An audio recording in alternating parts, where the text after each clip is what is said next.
Welcome to Yogambas. WhatsApp store எங்களோடது எப்படி நீங்கள் அக்சஸ் பண்ணணும், அதுலேருந்து நீங்கள் எப்படி ஆர்டர் பண்ணலாம் அப்படின்ற விளக்கங்கள் தொடர்ந்து வர வீடியோவில் கொடுத்துருக்கேன். வாட்ஸ்அப்பில் வந்து நீங்கள் 7358118199, இன்னொரு நம்பர் 8454878199.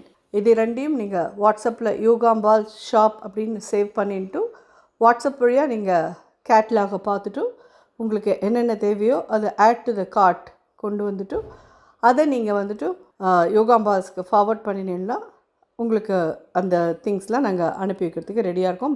ப்ளஸ் அதில் என்னெல்லாம் அவைலபிள் இருக்கோ அது எல்லாமே நீங்கள் பார்க்க முடியும். உங்களுக்கு என்ன தேவையோ அது நீங்கள் 2 பேக்கெட் 3 பேக்கெட் எப்படி வேணுமோ அதுக்கு தகுந்த மாதிரி நீங்கள் ப்ளஸ் ஆர் மைனஸ் போட்டு நீங்கள் வாங்கிக்கலாம். தேங்க்யூ. வணக்கம். நான் உங்கள் அபிமான யோகாம்பால் சுந்தர். போன வெள்ளிக்கிழமை எல்லோரும் ரோஸ் மில்க் கேசரி பண்ணி பார்த்துருப்பேன்னு நினைக்கிறேன். எல்லாருக்கும் நிச்சயமாக பிடிச்சிருந்ததுன்றது தெரியுது. இந்த வெள்ளிக்கிழமைக்கு அம்பாளுக்கு என்ன பண்ண போகிறோம் அப்படின்னு சொல்லி கேட்டேன்னா, இன்னொரு கேசரி தான். இது வந்து சப்போட்டா பழம் கேசரி. சப்போட்டா பழம் நல்லா கொஞ்சம் பழமாக இருக்கிறதா வாங்கி தோலெல்லாம் எடுத்துகிட்டு கொட்டையெல்லாம் எடுத்துகிட்டு நல்லா இது மாதிரி ஃபைனாக பேஸ்ட் மாதிரி பண்ணி வச்சுக்கோங்க. இது வந்து எவ்வளோன்னு சொல்லி கேட்டேன்னா, ஒரு 5 சப்போட்டா பழம் மீடியம் சைஸில் இருந்தது. இந்த மாதிரி அரைச்சி எடுத்து வச்சுருக்கேன்.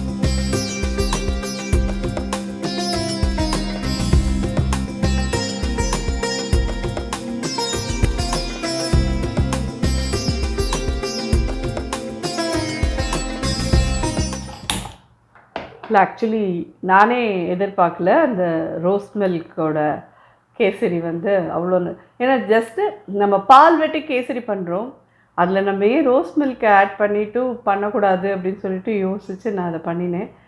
நானே எதிர்பார்க்கல அது அவ்வளோ நன்னா வந்தது. அம்பாள் அதை ஏற்றுருக்கான்றதை நான் மனப்பூர்வமாக நம்பினேன். எங்கள் ஆட்டில் குழந்தைகளுக்கெல்லாமும் அவ்வளோ பிடிச்சிது அது. ஏன்னா அதை வந்து சர்க்கரை போட்டு பண்ணதுக்கு அதுக்கும் குழந்தைகள் தான் சாப்பிடலாம். நம்ம அம்பாள் பிரசாதன்றதுக்கு இத்தினோண்டு எடுத்துட்டேன், அவ்வளோதான். பட் அதுவே சொல்கிற மாதிரி பொருன்ட்டு வரலாம். இவ்வளோண்டுன்னா இவ்வளோண்டு தான் என்னால் சாப்பிட முடிஞ்சுது. பரவாயில்ல, பண்ணின வரைக்குமே எனக்கு சந்தோஷமாக இருந்தது பார்க்குறதுக்கே அது. ஸோ நம்ம இப்போ கேசரி பண்ணலாம்.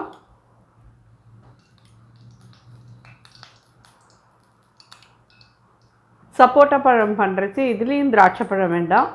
ஸோ அதனால் இது வந்து வெறும் முந்திரி பருப்பு மட்டும் போட்டோன்னா போதும். இதுக்கு நான் எடுத்துகிட்டு இருக்கிறது இன்றைக்கி ப்ரௌன் சுகர். ஸோ நீங்கள் நாட்டு சர்க்கரை போட்டு பண்ணுறதுனாலும் பண்ணிக்கலாம். இது ஏன்னா நான் எப்பயுமே ஆற்றுல சுவாமி நைவேத்தியம் அப்படின்னு சொல்லி சொன்னால் பால் விட்ட கேசரி ரொம்ப ஃப்ரீக்வெண்ட்டாக பண்ணுவேன். அதனால் அதுலேயே கொஞ்சம் ரோஸ் மில்க் ஆட் பண்ணக்கூடாதுன்னு கொஞ்சம் இன்னோவேட்டிவாக யோசிச்சேன்னா அது இவ்வளோ நல்லா வரும் நானே எதிர்பார்க்கல. அம்பாள் அனுகிரகம் தான். அவள் தான் அந்த புத்தியையும் கொடுக்குறா. அதுதான், அவளுக்கு தான் நன்றி சொல்லணும் நிஜமானுமே.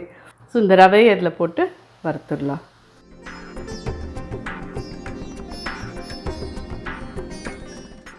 ஸோ அடுப்பு அதே மாதிரி சின்னதாக வச்சுருங்க. 3 கப் கிட்ட தண்ணி விட்டுடலாம்.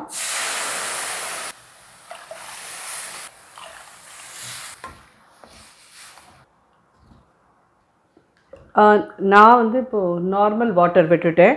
நீங்கள் கொதிக்கிற தண்ணி விட்டேன்னா கொஞ்சம் கரெக்டாக இருக்கும். ஸோ நான் அதை எடுத்துன்னு வராத வந்துட்டேன். ஸோ அதனால் அப்படியே நார்மல் வாட்டர் விட்டுட்டேன். அதனால் கொஞ்சம் டைம் ஆகும். அது நீங்கள் கொதிக்கிற தண்ணி சைடில் வச்சுட்டு இருந்துட்டு 3 டம்ளர் இதே மாதிரி எதில் ரவை எடுத்துக்கிறீங்களோ அதுலேருந்து 3 பங்கு தண்ணி அளந்து சைடில் கொதிக்க விட்டு அதை விட்டுடுங்கோ. அதுதான் சரியாக வரும். ஸோ எந்த கப்பில் ரவை எடுத்துட்டோமோ அந்த கப்பில் 1.5 கப்பு ப்ரௌன் சுகர் எடுத்துட்டுருக்கேன். ரவை நல்லா வெந்ததுக்கப்புறமா ப்ரௌன் சுகர் ஆட் பண்ணுங்க.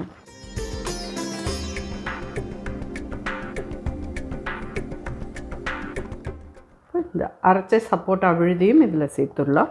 தண்ணி விடுறச்சே மட்டும் எப்பயுமே அடுப்பை வந்து சின்னதாக ஆக்கிக்கோங்க. அப்போ தான் அது கட்டி தட்டாமல் ஒத்தா மாதிரி வரும். அடுப்பு பெருசாகவே இருந்தால் கட்டி தட்டி போயிடும். இந்த விழுதியும் இதில் சேர்க்கலாம்.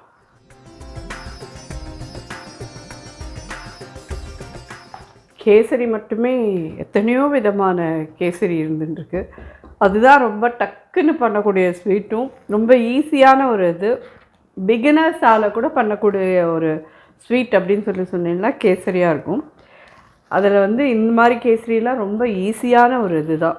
சப்போட்டா கேசரி, அதேமாதிரி நம்மளோட இதில் முன்னாடியே பைனாப்பிள் கேசரி, மாம்பழ கேசரி எல்லாமே பண்ணி போட்டிருக்கோம். அதெல்லாம் கூட பார்த்து பண்ணிக்கோங்க. முன்னாடி 4 ஸ்பூன் விட்டோம்.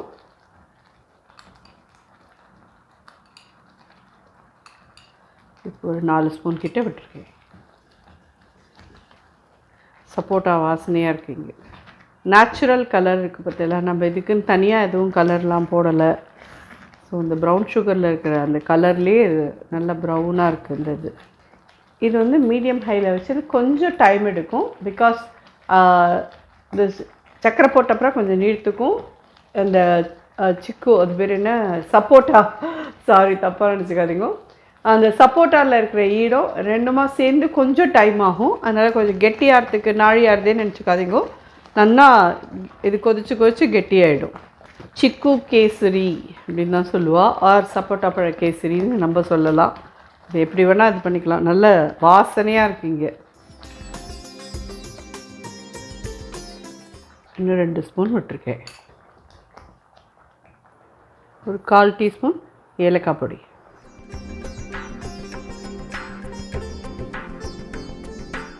ஸோ ஜோராக ரெடி ஆகிடுத்து.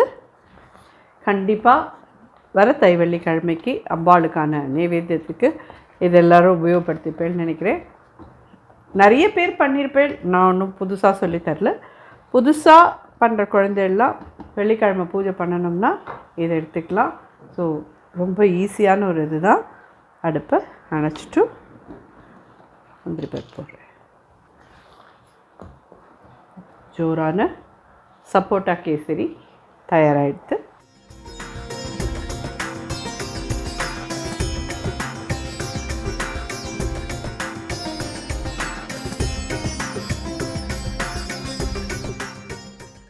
அம்பாளுக்கான நைவேத்தியம் சப்போட்டா கேசரி தயார்.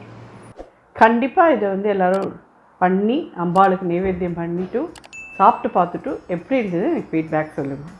நன்றி, வணக்கம்.